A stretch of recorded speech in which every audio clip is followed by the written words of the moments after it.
हा. तर नमस्कार विद्यार्थी मित्रांनो, चर्चा सुरू होणार आहे आज भूगोलाची. हा भोलानाथ उद्या आहे भूगोलाचा पेपर. पोटात माझ्या येऊन दुखेल का रे ढोपर. हा पेपर आहे भूगोलाचा सगळ्यात शेवटी. पण पेपर लय भारी. आजची चर्चा दमदार होणारे, जोरात होणारे, हात भारी, लात भारी, आपला विषय लय भारी. मित्रांनो, भूगोलाचा जर विचार केला तर सगळ्यांना वाटतो अवघड. पण टेन्शन घ्यायचं नाही. जब तक है महेंद्र सर तब तक तू ना डर. भूगोलाची इम्पॉर्टंट प्रश्नपत्रिका आपण बघणार आहोत. अशी एक प्रश्नपत्रिका आहे, की याच प्रकारची प्रश्नपत्रिका आपल्याला परीक्षेला येऊ शकते. अशाच प्रकारची प्रश्नपत्रिका आपल्याला परीक्षेला येऊ शकते. माझ्यासमोर ही प्रश्नपत्रिका आहे. तर बघा, सगळ्यात पहिला आणि महत्त्वाचा मुद्दा. पहिला जो प्रश्न आहे, लय भारी असतो. पहिला प्रश्न विधाने पूर्ण करा आणि हा प्रश्न असतो 4 मार्काला. भाऊ तुम्हाला 4 विधाने दिली असतात. 4 विधानांसाठी 4 मार्क तुमच्या हातातले. बघा इथं 4 विधानं दिलेली असतात आणि इथं तुम्हाला ऑप्शन असतात. कौन बनेगा करोडपतीचे अमिताभ बच्चन बोल रहा हूं ना. जसे कौन बनेगा करोडपतीमध्ये ए, बी, सी, डी असे 4 ऑप्शन असतात. तसेच तुम्हाला इथं ऑप्शन दिसतात. हे ऑप्शन तुमच्या समोर आहे. पहिला प्रश्न, पॅन्टानाल या दलदलीच्या प्रदेशात टिंब-टिंब आढळतात. काय आढळतात?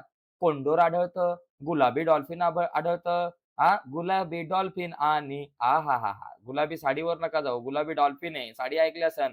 पण आपण सध्या गुलाबी डॉल्फिन आणि पाणी गार पॅन्टॅनॉलच्या दलदलीत आहे हे फार. तर पॅन्टॅनॉलच्या दलदलीमध्ये गुलाबी डॉल्फिन नाहीये मित्रांनो. हे उत्तर चुकीचं आहे. कसं फसवलं? महाकाय ॲनाकोंडा. पिक्चर बघितला असा ना, एवढा एवढा मोठा साप. किती मोठा साप? लई मोठा साप. हा ॲनाकोंडा आपल्याला आढळतो या जंगलामध्ये. कुठल्या जंगलात? पॅन्टॅनॉलच्या जंगलामध्ये मित्रांनो ॲनाकोंडा आढळतो. आता या प्रश्नाचं उत्तर लिहायचं कसं? नुसतं एवढं 3 लिहायचं नाही. पूर्ण वाक्य जसंच्या तसं लिहायचं. पॅन्टॅनॉल या दलदलीच्या प्रदेशात महाकाय ॲनाकोंडा आढळतात आणि ॲनाकोंडाच्या खाली एक लाईन मारायची. ओके. दुसरा प्रश्न, लोकसंख्येच्या वितरणावर टिंब-टिंब हा घटक परिणाम करतो. बघा, प्राकृतिक रचना, लिंग गुणोत्तर, साक्षरता की आयुर्मान. मित्रांनो, प्राकृतिक रचना जितकी अनुकूल आहे, तितक्या मोठ्या प्रमाणामध्ये तिथं लोकसंख्या आपल्याला आढळणार आहे. म्हणजे जिथं पाणी मुबलक आहे, जिथं सुपीक जमीन आहे, अशा ठिकाणी तुम्हाला लोकसंख्या जास्त दिसते. एखाद्या ठिकाणी नुसता डोंगराळ प्रदेश, घनदाट जंगल आहेत Amazon सारखी, तिथं लोकसंख्या कमी आढळणार. वाळवंटी प्रदेश आहे, पाण्याचीच तिथं काही सुविधा नाही, तिथं लोकसंख्या कमी आढळणार आहे. त्याच्यामुळे प्राकृतिक रचना कशी आहे त्याच्यावरती डिपेंड आहे, की लोकसंख्या जी आहे तिचं वितरण कसं आहे. त्याच्यामुळे इथं प्राकृतिक रचना हे उत्तर बरोबर आहे. ब्राझीलमध्ये सर्वत्र सामान्यपणे टिंब-टिंब वाहतूक आढळते. मित्रांनो, ब्राझील असू दे, भारत असू दे, भाऊ सगळीकडे रस्ते वाहतूक असते. रस्त्यावरून गाड्या चालतात. रस्ते वाहतूक एकदम साधी सोपी. सगळीकडे एकदम कोपऱ्या-कोपऱ्यापर्यंत पोहोचेल. प्रत्येक घरापर्यंत रस्ता पोहोचतो. पुढचा, क्षेत्र भेटी दरम्यान माहितीच्या संकलनासाठी या साहित्याची आवश्यकता असते. टिंब-टिंब माहिती जर तुम्हाला मिळवायची तर खुर्ची घेऊन माहिती मिळणार काय? खुर्चीवर बसू शकता तुम्ही. फळा घेऊन माहिती मिळवणार का? एवढा फळा डोक्यावर घेऊन कुठे जाणार? पाण्याच्या बाटलीतून माहिती मिळवणार का? नाही. पाण्याच्या बाटलीमधून सुद्धा माहिती नाही मिळणार. पाण्याच्या बाटलीमधून तहान भागेल. पण प्रश्नावली जी आहे ना, प्रश्नावली तुम्ही तयार करता. या प्रश्नावलीमधून तुम्हाला माहिती मिळते. या प्रश्नावलीमधून तुम्हाला इन्फॉर्मेशन मिळते. म्हणून इथं प्रश्नावली गरजेची आहे. ज्यावेळेस तुम्ही क्षेत्र भेटीला जाता, त्यावेळेस प्रश्नावली मित्रांनो आपल्या सगळ्यांसाठी खूप महत्त्वाची आहे. ओके. तर तुम्हाला हे सगळे प्रश्न समजत असतील. ओके. चला जाऊयात पुढे. पुढचा प्रश्न. आहाहाहा! आता तुम्ही पण उत्तर द्या मध्ये-मध्ये. कुणाला जर का काही असेल अडचण, वाह, वाह, वाह! सगळी पोरं उत्तर द्यायला लागले चॅट बॉक्समध्ये. Very good, very nice, very nice. क्या बात है यार! तुमचा तर विषयच लय भारी. तुम्ही पोरं लय हुशार व्हायला लागलेत हां आता. हळू-हळू जसजसे बोर्डाचे पेपर यायला लागलेत जवळ, तसतशी पोरं लागलेत हुशार व्हायला. बघा, वेगळा घटक ओळखा. वेगळा घटक ओळखा. इथे जो प्रश्न आहे ना मित्रांनो, इथं कधी-कधी वेगळा घटक ओळखा प्रश्न येईल. कधी-कधी एका वाक्यात उत्तर येईल. कधी-कधी चुक्की बरोबर येईल. काहीही विचारलं जाऊ शकतं मित्र. काहीही विचारलं जाऊ शकतं. वेगळा घटक इथं आता यावर्षी विचारलेला आहे. ब्राझीलच्या किनारपट्टीवरील राज्य कोणती? मित्रांनो, ब्राझीलच्या किनारपट्टीवरती जर तुम्ही बघितलं तर रिओ दी जेनेरिओ हे ब्राझीलच्या किनारपट्टीच्या भागामध्ये येतं. म्हणजे समुद्र लागतो तिथं. पराइबा सुद्धा आहे. अमापा सुद्धा आपण बघितलं. पण आक्रे नाही बाबा. आक्रे लय बाजूला आहेत. लय लांब आहे. आक्रे किनारपट्टीवर येत नाही. लक्षात घ्यायचं. आक्रे किनारपट्टीवर येत नाही. पुढचं, भारतातील अति जास्त पर्जन्याचा प्रदेश. अति जास्त. भाऊ, पश्चिम घाटामध्ये धुवाधार पाऊस. मेघालयमध्ये पावसाची काही कमतरता नाही आणि अरुणाचल प्रदेशमध्ये तर पूर येतो. पण राजस्थानमध्ये पाऊस कमी असतो ना भावा. राजस्थानमध्ये तर वाळवंट आहे. तिथं कशाला मध्ये एवढा पाऊस येणार आहे? तर राजस्थानमध्ये आपल्याला पर्जन्याचं प्रमाण कमी दिसतं. त्याच्यामुळे जास्त पर्जन्याचे प्रमाण असलेलं पश्चिम घाट, मेघालय, अरुणाचल ही आहेत. आहा! अमेझॉन नदीच्या उपनद्या इथं दिसते पारो, पारो ग पारो. अमेझॉनची पारो ही अमेझॉनची पारो आहे. दुसरी पुरुष नदी, पुरुष नाही, महापुरुष मधली नाही, ही पुरुष आहे, पुरुष नाही. तिसरी पॅरोना. बघा पारू, पुरुष आणि पॅरोना. लक्षात घ्या लक्षात घ्यायचा मित्रांनो या ठिकाणी एक लक्षात घ्या, सॉरी लक्षात घ्यायचं आणि याच्यातली ही जी पॅराना नदी नाहीये, फक्त ही जुरुका सुद्धा आहे. इथं पॅराना जी नदी आहे ना, ही अमेझॉनची उपनदी नाहीये. बाकी सगळ्या अमेझॉनच्या उपनद्या आहेत. पुढचा मुद्दा. भारताच्या द्विकल्पीय प्रदेशात आढळणारे प्राणी गवा, मुन्ना नाही, येतो नाही. काळवीट पण नाही, हरिण पण नाही. नाही सॉरी हरिण येतो, गवा येतो, वाळवंटी म्हणजे भारताच्या द्विकल्पीय प्रदेशामध्ये गवा आहे, काळवीट आहे, हरिण आहे. कोण नाहीये? याक नाहीये. तर याक या ठिकाणी उत्तर बरोबर आहे. ठीक आहे. पुढचा थोडक्यात टिपा लिहायच्या. मित्रांनो टुपा नाही, टिपा लिहायच्या. टिपा. प्रश्न क्रमांक 3 जो आहे ना, बघा एक लक्षात घ्या. प्रश्न क्रमांक पहिला आणि दुसरा. पहिल्यात 4 मार्क, दुसऱ्यात 4 मार्क. 4 आणि 4 8 मार्क एकदम हातातले. हात भारी, लात भारी, पहिला प्रश्न लय भारी. हे 4 मार्क मित्रांनो तुमच्या हातातले आहेत. हे 4 मार्क अजिबात सोडायचे नाही. त्याला धरून ठेवायचं. आता थोडक्यात टिपा लिहा. त्याच्यातली पहिली टीप. परतीचा मान्सून पाऊस. परत चाललेला आहे पाऊस. त्याला म्हणतो परतीचा मान्सून पाऊस. जो जून महिन्यामध्ये येतो, सप्टेंबरला रिटर्न जातो. कारण आलेल्या प्रत्येक माणसाला परत जायचंय. तसंच आलेल्या या पावसाला सुद्धा परत जायचंय. तर आता यावरती आपण चर्चा करूयात. परतीचा मान्सून पाऊस म्हणजे काय? बघा, ही एक साधी गोष्ट आहे.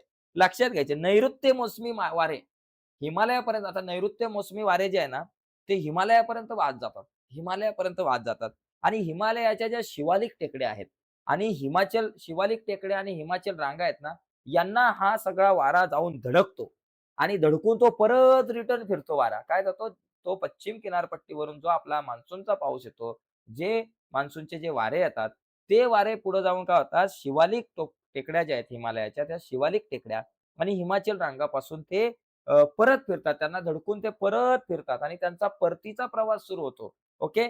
आणि ईशान्येकडून हे वारे हिंदी महासागराकडे निघू लागतात, परतत जातात. द्वीपकल्पाच्या काही भागांमधून पुन्हा यामुळे पाऊस पडतो. म्हणून याला आपण परतीचा पाऊस म्हणतो. हे लक्षात घ्या. ठीक आहे. पुढचं भारतातली पानझडी वने. बाबा भारतातली पानझडी वने म्हणजे लक्षात घ्यायचं पहिलं वाक्य. साधारणतः मुद्दा पहिला लक्षात घ्या. 1 नंबरचा पॉइंट काय आहे? की भारतात 1000 ते 1200 किमी. 1000 ते 1200 आकडा लक्षात घ्या. काय 1000 ते 1200. हां, 1 नाही, 2 नाही, डायरेक्ट 1200. 1000 पासून 1200 पर्यंत किमीपर्यंत जो पाऊस पडतो ना, त्याला आपण म्हणतो पानझडी वने. म्हणजे भारतात पानझडी वनांमध्ये म्हणजे ज्या भागामध्ये 1000 पासून 1200 मिमीपर्यंत पाऊस पडतो, त्या भागामध्ये भारतात आपल्याला पानझडी वने आढळतात. ओके. कोरड्या ऋतूत कोरड्या ऋतूमध्ये काय होतं, या वनामध्ये म्हणजे जिथं ही वनं आढळतात. कोरड्या ऋतूमध्ये काय होतं, की पाणी कमी होतं. पाण्याचं प्रमाण कोरड्या ऋतूत कमी होतं जमिनीमध्ये आणि ते पाण्याचं प्रमाण जमिनीत कमी होतं, पण झाडांमध्ये ते पाण्याचं प्रमाण टिकून राहावं, यासाठी झाडं काय करतात माहिती आहे का? आपली जी पानं आहेत ती गळून पाडतात. आपली पानं जी आहे ना, ती वनस्पती स्वतःहून गाळतात. ओके. आणि साग असेल, बांबू असेल, वड असेल, पिंपळ असेल इत्यादी वनस्पती आपल्याला या वनामध्ये आढळतात. आणि भारताचा सर्वाधिक वनभाग हा पानझडी वनांनी व्यापलेला आहे. फक्त 2-3 मुद्दे लक्षात घ्या. 1000 ते 1200 मिमी ज्या भागामध्ये भारतातल्या पाऊस पडतो, तिथं आपल्याला पानझडी वने आढळतात. बघा या दुसरा मुद्दा लिहू शकता. कोरड्या ऋतूमध्ये बाष्पीभवनामुळे पाण्याचं प्रमाण कमी होऊ नये, म्हणून वनस्पतीच आपली पानं गाळून टाकतात. ओके. आणि जवळपास साग, बांबू, वड, पिंपळ इत्यादी झाडे जी आहेत, ती पानझडी वनांमध्ये मोठ्या प्रमाणात आपल्याला आढळत असतात आणि भारताचा जास्त प्रमाणात भाग जो आहे, तो पानझडी वनांनी व्यापलेला आहे. आता ब्राझीलची ऐतिहासिक पार्श्वभूमी बाबा, जशी भारताची आहे तशी पण ब्राझीलची ऐतिहासिक पार्श्वभूमी आहे. याच्यामध्ये तुम्ही लिहू शकताय ब्राझील देशात सुमारे 3 शतकांपर्यंत पोर्तुगीजांची राजवट होती. जशी भारतामध्ये इंग्रजांची होती. आधी तर भारतात पण पोर्तुगीजच आला होता. तो वास्को दी गामा आला होता. कशाला कडमडायला आला माहिती डोकं घ्यायला काय माहिती नाही. पण तो आला होता भारताच्या कालिकत बंदरावरती आणि तो आला आणि त्याच्यानंतर तो ह्या याड्यांना घेऊन आला. कुणाला? इंग्रजांना घेऊन आला तो आणि त्यांनी फार वाट लावली आपल्या देशाची. इंग्रज असेल सगळ्यांनी. ते आपल्याला माहिती आहे. बाकी मी आता इतिहासाकडे जात नाही. सध्या आपण भूगोलावरच चर्चा करू.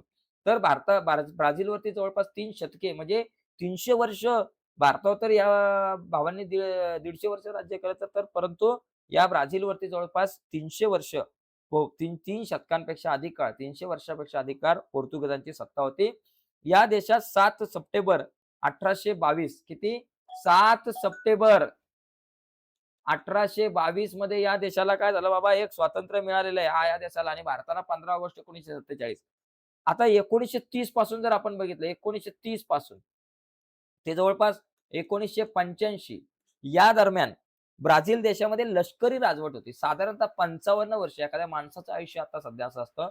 55 वर्ष ब्राझीलमध्ये जवळपास ही लष्करी राजवट होती आणि 1985 पासून या देशाने राष्ट्रपती नियंत्रित प्रजासत्ताक प्रजासत्ताक शासन प्रणालीचा अवलंब केला आणि आजपर्यंत या देशामध्ये प्रजासत्ताक शासन पद्धती आहे. जशी आपल्या भारतामध्ये प्रजासत्ताक शासन पद्धती आहे तशी इथं.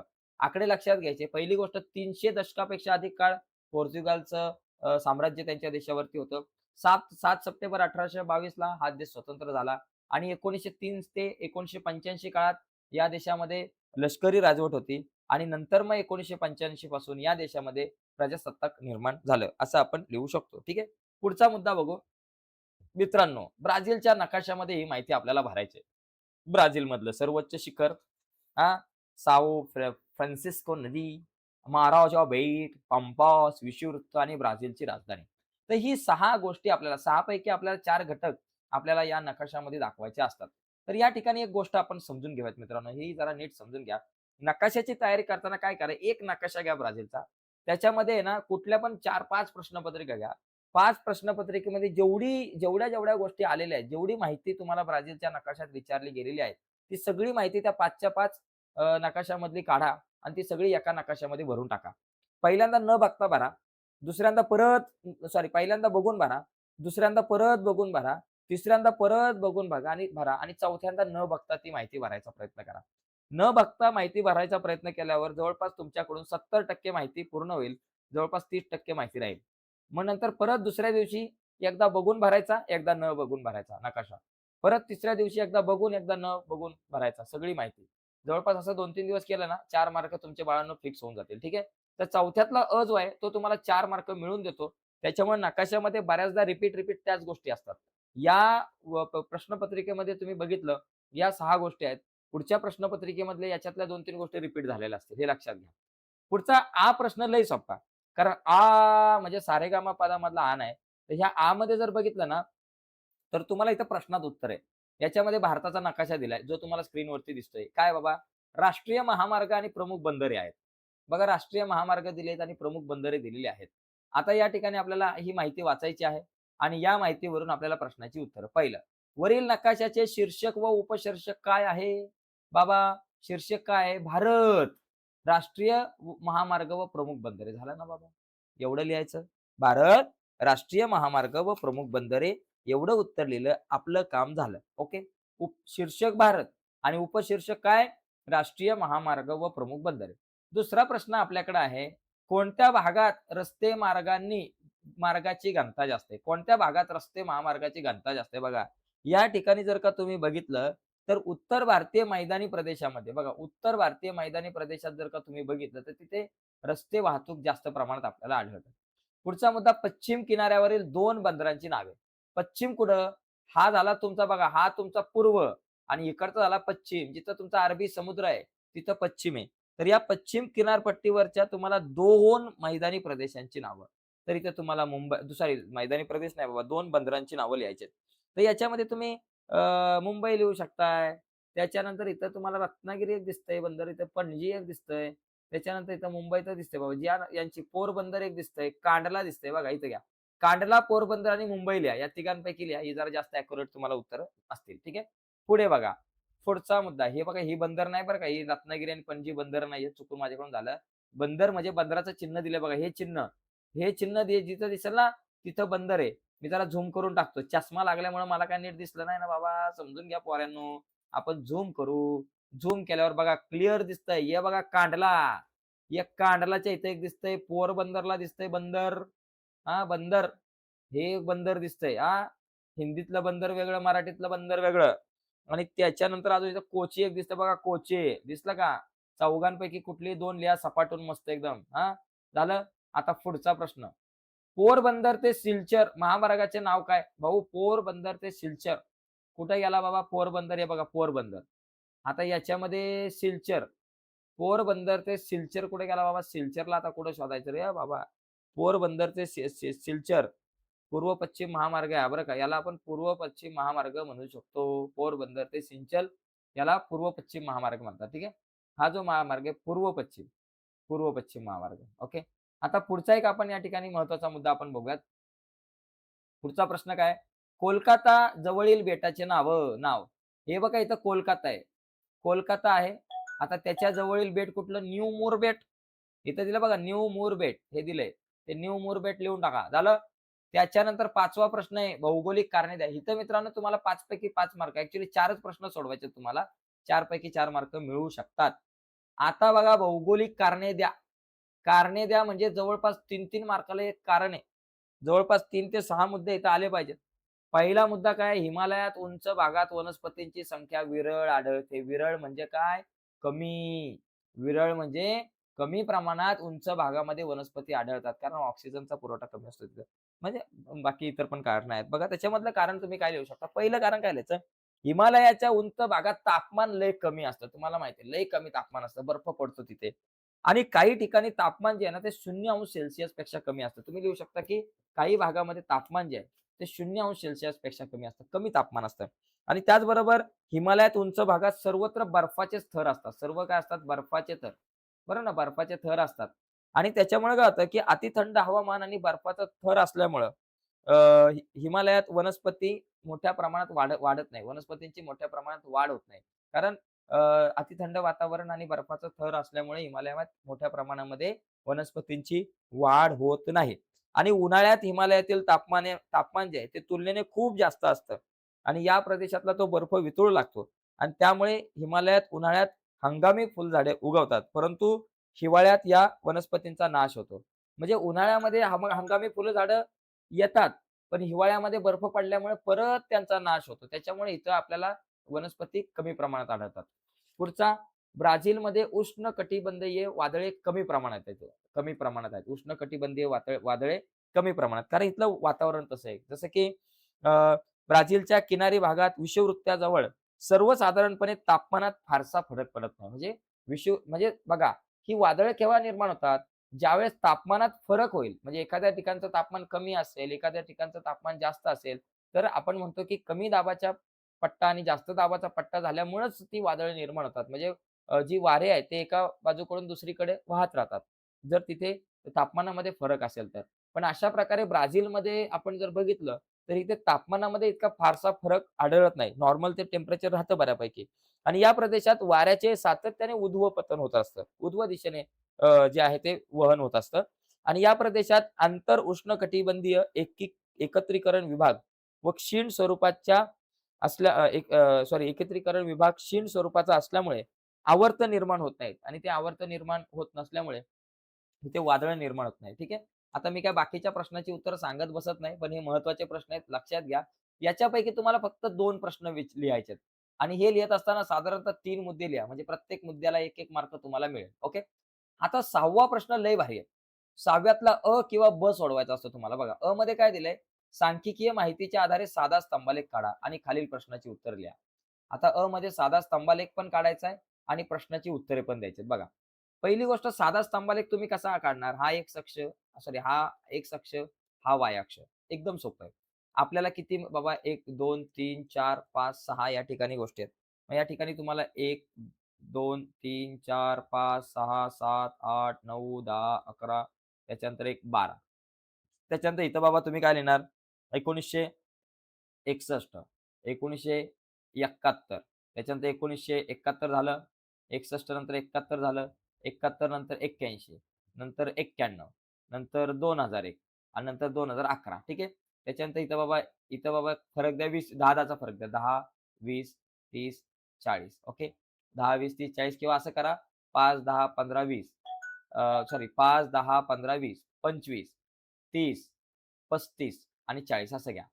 5, 10, 15, 20 त्याच्यानंतर आपल्याकडे आलं 25, 30, 35 आणि 40 आणि मग हे स्तंभालेख काढा बाबा. नागरीकरण हे काय बाबा नागरीकरण हे काय बाबा वर्ष.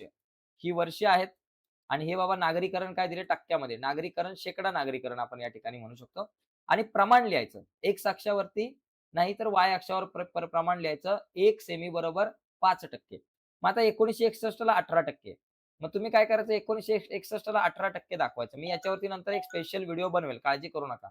1 मिनिटं बाबा कोणाचा काय मुद्दा आहे का? प्रश्न आहे का? हां, एक हे जरा आकडे नीट दिसत नसतील. चला वरती घेऊ थोडंसं. आकडे नीट दिसत नाहीयेत काही मुलांना. Okay, okay, okay, okay. चला. तर या ठिकाणी पुढे जाऊ आपण. आकडे जरा वरती घेऊयात. या बाबा आकड्यांनो थोडासा वरती. आकड्यांनो या वर. बघा 61 साली काय बाबा 18%. मग 18 म्हणजे 10 आणि 20 हे 20च्या जवळपास थोडंसं. 18% म्हणजे 20च्या थोडंसं जवळपास. नंतर 18.2 याच्या पण थोडंसं वर जाईल. त्याच्यानंतर 23.3 म्हणजे अजून थोडंसं वर जाईल पुढं. मग अशा प्रकारे तुम्ही तो चिटकून काढा. आता इथं मी नंतर त्याला दाखवतो तुम्हाला काढून एकदा आलेख होईल. ॲक्चुअली चिटकून नका काढू बरं का. चिटकून काढलं तर आयतालेख होईल. चिटकून नका काढू. वेगवेगळा काढा. म्हणजे पहिला हा 18% चा काढा बाबा एक स्तंभ. त्याच्यानंतर 71 ला काय बाबा थोडासा वरती आहे. 23%, 18.2 आहे. त्याच्यानंतर मग 23% अशा प्रकारे स्तंभ तुम्ही तुमच्या लेव्हलला काढा. ठीक आहे. आणि नंतर मग उत्तर काय बाबा 1961 साली नागरीकरण किती टक्के होते? बाबा 18% होते. संपला विषय. कोणत्या दशकात नागरीकरण सगळ्यात कमी होते? हे बघा 1961च्या दशकामध्ये जर तुम्ही बघितलं, तर ते 1961 ते 71 या दशकात कमी झालं. कारण 0.2% नीच नागरीकरण झालेलं आहे. 1981 साली नागरीकरण किती टक्क्यांनी झाले? 1991. 91 साली 25.7 होतं. पण ते 25.7% नागरीकरण झालेलं आहे. ते आपण लिहू शकतो. बरोबर? किंवा तुम्हाला एक दुसरा प्रश्न आहे. ही जी माहिती दिलेली आहे, हा विभाजित स्तंभालेख दिलेला आहे. याच्यावरून तुम्हाला प्रश्नांची उत्तरं द्यायची आहेत. बघा इथं भारत आहे, ब्राझील आहे, एकूण राष्ट्रीय उत्पादनातील विभागाचं योगदान आणि विभागात गुंतलेल्या लोकसंख्येची टक्केवारी. ठीक आहे. क्षेत्र आहेत. हे वरचं जे क्षेत्र आहे ते तृतीयक आहे. ओके. मधलं जे क्षेत्र आहे ते द्वितीयक आहे आणि खालचं जे क्षेत्र आहे ते प्राथमिक आहे. आता यानुसार पहिला प्रश्न, आलेखात कोणती क्षेत्र दर्शवलेत? भाऊ आलेखामध्ये तृतीय क्षेत्र, द्वितीय क्षेत्र आणि प्राथमिक क्षेत्र हे 3 क्षेत्र दर्शवलेत. किती सोपा प्रश्न आहे. इथं प्रश्न तुमचा बघा लय सोपा असतो. इथे तुम्हाला 6 पैकी 6 मार्क मिळू शकतात. दुसरा प्रश्न आहे, भारतात राष्ट्रीय उत्पादनात कोणत्या क्षेत्राचा वाटा अधिक आहे? भारतामध्ये जर तुम्ही बघितलं, कुठल्यामध्ये बघा भारतामध्ये काय विचारलंय? राष्ट्रीय उत्पादनात. राष्ट्रीय उत्पादन कुठं बघा इथं राष्ट्रीय उत्पादन आहे. कोणाचा वाटा जास्त आहे भारतामध्ये? भारतामध्ये बघा ह्या तृतीय क्षेत्राचा वाटा जो आहे, तो या ठिकाणी मला जास्त दिसतोय. तृतीय क्षेत्राचा वाटा जास्त दिसतोय. बघा वरती हा भाग जास्त आहे म्हणजे तृतीय क्षेत्राचा वाटा जास्त आहे. पुढचा ब्राझीलच्या प्राथमिक क्षेत्रात गुंतलेल्या लोकसंख्येची टक्केवारी. ब्राझीलच्या आता इथं लोकसंख्या. प्राथमिक क्षेत्रात किती टक्के लोकसंख्या आहे? बघा प्राथमिक क्षेत्रात ब्राझीलच्या बघा एवढी लोकसंख्या आहे एवढी इथपर्यंत. ही किती आहे? 10% आपल्याकडं. 10% उत्तर लिहिला विषय संपला. पुढचा मुद्दा आहे, दोघांपैकी कोणत्या देशाच्या राष्ट्रीय उत्पादनात प्राथमिक क्षेत्रातील योगदान कमी आहे? राष्ट्रीय उत्पादनात जर बघितलं, हे राष्ट्रीय उत्पादनात बघितलं, प्राथमिक क्षेत्र म्हणजे खालचं क्षेत्र. उत्पादन कोणाच्यात कमी आहे? तर ब्राझीलमध्ये प्राथमिक क्षेत्रातलं उत्पादन कमी आहे. उत्पन्नाचा वाटा कमी आहे आणि भारतामध्ये जास्त आहे. ओके. हे तुम्ही लिहू शकताय. ओके. पुढचा मुद्दा बघा. पुढचा आहे, राष्ट्रीय उत्पादनात तृतीय क्षेत्रातील योगदान कोणत्या देशाचे कमी आहे? तर राष्ट्रीय उत्पादनात म्हणजे इथं तृतीय क्षेत्रातलं उत्पादन बघा. 1 मिनिट आता हे जरा पहिले हे रब करू. बाबा याला पडू दे. तर तृतीय क्षेत्राचं योगदान राष्ट्रीय उत्पादनात कोणाचं कमी आहे? भारताचं कमी आहे आणि ब्राझीलचं बघा हे जास्त दिसतंय खूप. ब्राझीलचं जास्त आहे, भारताचं कमी आहे. तर याचं भारताचं कमी. आणि 19% लोकसंख्या कोणत्या देशात ब्राझीलची 19% लोकसंख्या कोणत्या क्षेत्रात गुंतलेली आहे? आता बघा ही 10% आहे. म्हणजे ही किती असणार आहे? 10 पासून इथं बघा 29 पर्यंत दिसते. 10 पासून 29 पर्यंत ही 19% झाली. मग ही कुठल्या क्षेत्रामध्ये आहे? द्वितीय क्षेत्रात. म्हणजे इथं तुमचं उत्तर येईल द्वितीय क्षेत्र. झालं, संपला विषय. तर एकदम सोपा प्रश्न असतो मित्रांनो हा. आणि शेवटचा प्रश्न आहे, खालील प्रश्नांची सविस्तर उत्तरे द्या. 3 पैकी तुम्हाला 2 प्रश्नांची सविस्तर उत्तरं द्यायची असतात. जसं की कारखान्यास भेट देण्यासाठी प्रश्नावली तयार करा. लय सोपा प्रश्न मित्रांनो. याचं उत्तर लय सोपा. पहिली गोष्ट, कारखान्याची स्थापना कधी झाली? कारखान्यामध्ये कुठल्या गोष्टीचं उत्पादन होतं? कारखान्यामध्ये कामगार किती आहे? कारखान्यामधून कारखान्यासाठी कच्चा माल कुठला येतो? कारखान्यामध्ये जे उत्पादन होतं ते कुठं-कुठं विक्रीसाठी पाठवलं जातं. ओके. कारखान्याच्या आणखी काही शाखा आहेत का? बाबा अशा प्रकारे तुम्ही बरेचसे प्रश्न तयार करू शकता. जसं की स्थापना कोणत्या वर्षी झाली? कोणत्या वस्तूंचं उत्पादन होतं? एकूण कामगारांची संख्या किती आहे?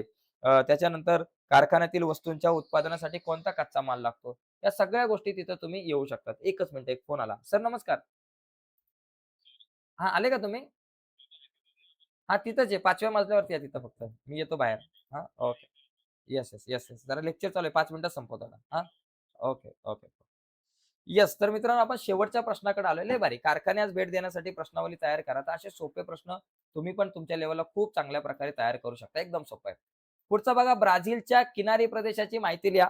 भाऊ ब्राझीलला जवळपास तुम्ही लक्षात घ्या किनारी प्रदेशाची माहिती 7,400 किलोमीटरचा जवळपास किनारपट्टी लागलेली आहे ब्राझीलला. हे वाक्य पहिलं आलं पाहिजे किनारपट्टीच्या बाबतीत. दुसरी गोष्ट उत्तर किनारपट्टी व पूर्व किनारपट्टी असे 2 भाग झालेले आहेत ब्राझीलचे. त्याच्यानंतर बाकी तुमची मुद्दे लिहू शकता. या प्रश्नांची उत्तर मी सध्या काही सांगत नाही. यांची उत्तर तुम्ही पाठ करा, समजून घ्या. आपण नंतर डिटेल्समध्ये प्रत्येक मुद्द्यावरती चर्चा करणार आहोत. आता फक्त प्रश्नपत्रिकाचा नेमका आराखडा आपण समजून घ्यायचा प्रयत्न केलेला आहे. ओके. तर आजची चर्चा मित्रांनो इथंच थांबवू. ओके. तर नक्कीच तुम्हाला व्हिडिओ आवडले असेल आणि तुम्ही जर YouTubeला व्हिडिओ बघत असाल तर प्लीज आपला चॅनल सबस्क्राईब करून त्या बाजूचं बेलचं बटन दाबायला विसरू नका. आणि त्याचबरोबर मित्रांनो आजच्या चर्चेत इथेच थांबूयात. सगळ्यांना बाय. धन्यवाद. तर लवकरात लवकर आपण भेटूयात पुढच्या व्हिडिओमध्ये एकदम झटपट, पटापट.